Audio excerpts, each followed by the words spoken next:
예, 안녕하세요. 저는 문화일보의 노성열 부장이라고 합니다. 지금 여기 와 보니까 제가 인공지능 취재하면서 아시던 분들이 많이 오셨네요. 김 교수님, 임영익 변호사님, 우리 오늘 원래 강도영 국장이 오기로 했는데 우리 강 국장이라든가 공 팀장님도 제가 과기부를 현재 출입하고 있고 문화일보에서 과학팀장을 맡고 있기 때문에 올해 2월부터 8월까지 6개월 동안 인공지능 취재하느라고 우리나라 국내 포함해서 미국, 유럽 좀 싸돌아다녔고요. 그 결과 이제 1월달에 첫째도, 둘째도, 셋째도 인공지능이라는 이름으로 책이 한 권 나옵니다. 책이 한 권 나오고 오늘 지금 여기 보시면은 인공지능에 관심이 있고 또 대부분 전문가들이 계시기 때문에 이분들 앞에서 제가 저널리스트가 어줍잖게 이거다 저거다 이렇게 말씀드릴 건 없고요. 제가 취재하면서 느꼈던 약간의 좀 느낌, 감상, 좀 폼나게 말하면 통찰 그런 것들을 좀 쉐어하고 싶어서 제가 말씀드리고요. 그 발제문 저희 이 책 맨 뒤에 보면 한 페이지짜리 딸랑 아주 귀여운 제 토론문이 나와 있는데요. 이런 것들이 이제 제가 취재하면서 생각해봤던 겁니다. 제 스스로는 이거를 인공지능 사회학이라고 이름을 붙였습니다. AI 소시올러지라고 해서 저희 지도 교수이신 카이스트 이광영 부총장님이 아주 그 이름을 잘 지었노라고 칭찬을 해주셨는데 요즘은 그래서 사회학 책을 열심히 읽고 있습니다. 이런 겁니다. 예컨대 제가 이거는 학생들을 만나면은 여러분들이 인공지능을 생각할 때 이런 질문을 스스로 의문을 떠올려 봤느냐. 기계도 지능 또는 창의성이 있나. 만약에 있다고 하면 인간지능과 기계지능은 어떻게 다를 것인가. 그리고 인공지능은 여러분들에게 천사인가 악마인가. 혹은 enemy or foe. 친구가 될 것인가, 아군이 될 것인가, 적군이 될 것인가, 또는 인공지능은 우리한테 슬레이브, 노예가 노릇을 할 것인가, 오히려 마스터 노릇을 할 것인가, 이런 등등 제가 생각해 본 화두 같은 것들이 있습니다. 이런 거를 다 얘기할 필요는 없고 제 생각만 간략하게 말씀드리면 제 책에는 나올 건데요. 제가 취재해 본 결과 인공지능, 기계에도 저는 지능이 창의성이 있다고 생각해야 되는 것 같습니다. 그리고 인간지능과 기계지능이 어떻게 다른가 봤더니 기계지능은 앞쪽에 강하고요. 사람 지능은 뒤쪽에 강하다. 이게 제 결론입니다. 그 책에 상세한 설명이 있으니까 나중에 궁금하시면 또 제 사이트 같은 거에도 설명을 해놨으니까 보시면 될 것 같고요. 인공지능은 천사, 악마 쓰기 나름입니다.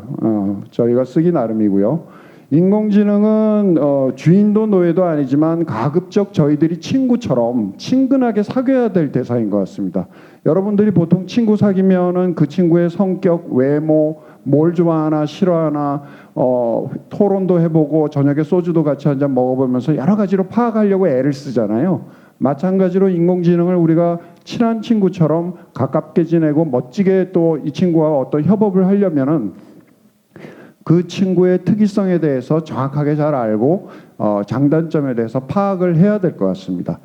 인공지능은 마지막으로 원심력인가 구심력인가, 이거는 모든 기술이 그렇듯이 분산 효과와 집중 효과가 동시에 있죠. 어떤 분들은 이게 분산을 시키면은 소위 말하는 democratization, 민주화 효과가 생기는 거고요. concentration을 하면은 독재 효과가 생기는 거죠.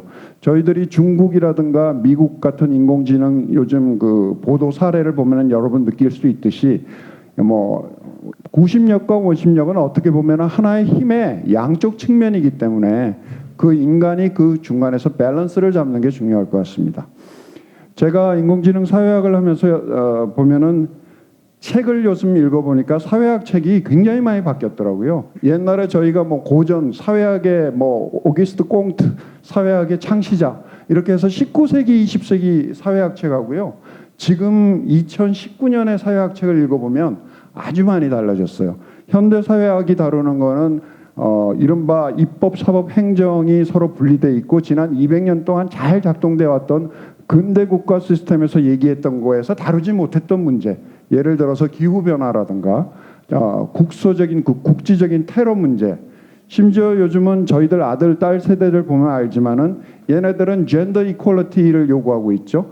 과거에 성별로, 나이별로, 종교별로 딱딱 칸막이를 지어놨던 거를 나 싫다. 그거 다 허물어다오라고 하는 게 미래 세대의 요구입니다.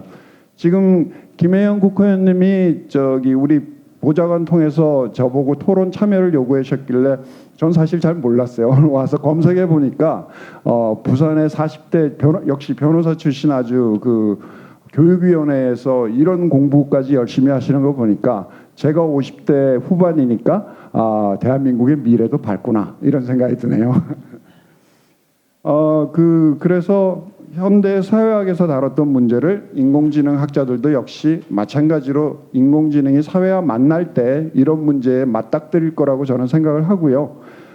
분야별로 제 책에서 정치, 경제, 사회, 문화별로 쭉 한번 국내외 사례들을 한번 취재를 해봤었고, 그럴 때 예상할 수 있는 이슈가 우리 앞에 여러 박사님들이 얘기하셨던 인간 노동의 대체, 실업 문제, 그리고 AI를 가진 자와 안 가진 자 사이에서 벌어지는 AI 디바이드 문제, 그리고 AI 자체가 기계 스스로 안에 내재되어 있는 본질적인 바이어스 문제, 그 편향을 어떻게 해소할 것인가 하는 거, 그리고 기술을 나쁜 방향으로 아까 악마처럼 쓰기 시작하면은 요즘 문제가 되는 소위 가짜 뉴스, 페이크 뉴스라든가 중국의 요즘 안면 인식이라든가 온 국민을 신용 지수로서 수치화 점수화하는 그런 디지털 독재 문제, 프라이버시를 침해하면서 디지털 독재 문제가 생길 수 있겠죠.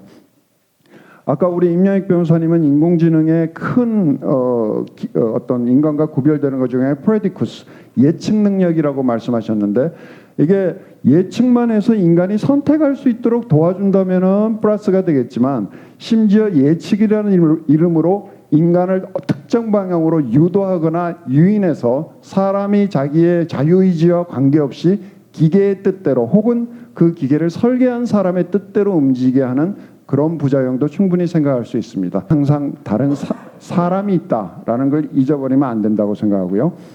마지막으로 이런 인공지능 시대에서 저희들 언론인은 뭐를 해야 될 것인가? 아까 그 허재준 본부장님이 기자도 뭐 거의 한 10% 20%는 대체될 거라고 하는데, 저희 기자들은 소위 말해서 과거 인공지능이 없을 때 쓰던 그런 기사를 쓸 게 아니고, 뒤에 보시면은 이분이 뉴욕대에 있는 그 브루스 하드 교수라고 이른바 알고리즘 저널리즘을 주장하시는 분입니다.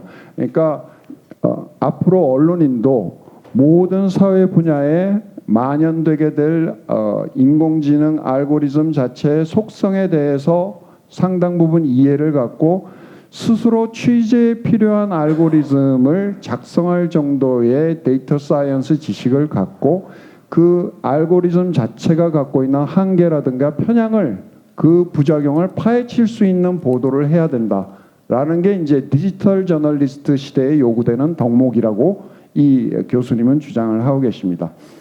요거는 마지막으로 제가 아까 말씀드린 대로 김혜영 교수님, 의원님처럼 젊은 그 의원님들이 앞으로 주력해야 될 분야는 결국은 인공지능과 사회가 만날 때 이런 법과 제도를 설계하는 거라고 생각하는데요.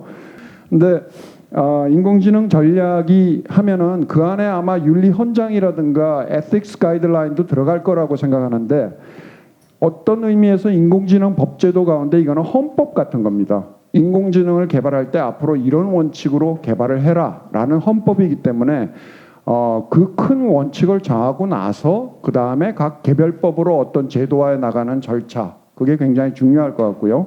참고로 올해 3월달, 5월달, 7월달 해서 벌써 유엔에서 유네스코에서 인공지능 윤리 가이드라인이 나와 있고요.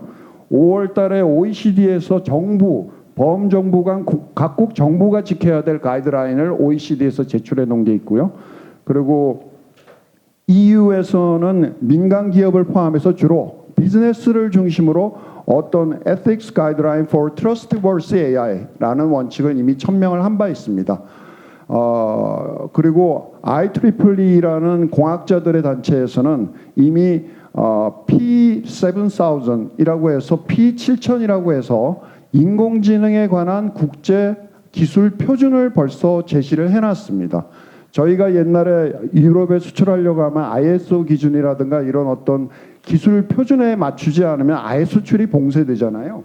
그래서 AI도 벌써 이런 국제 산업 규격까지도 벌써 표준화가 나오고 있다는 시점이란 것을 깨닫고 우리 정부에서 이런 국제 논의에 적극적으로 선제적으로 참여함으로써 이런 인공지능 헌법이 만들어지는데 대한민국의 목소리를, 대한민국의 방향성을 제시하는 노력을 입법부, 행정부가 같이 기울여졌으면 좋겠다라는 게 관찰자인 저희 기자의 시점이었습니다. 감사합니다.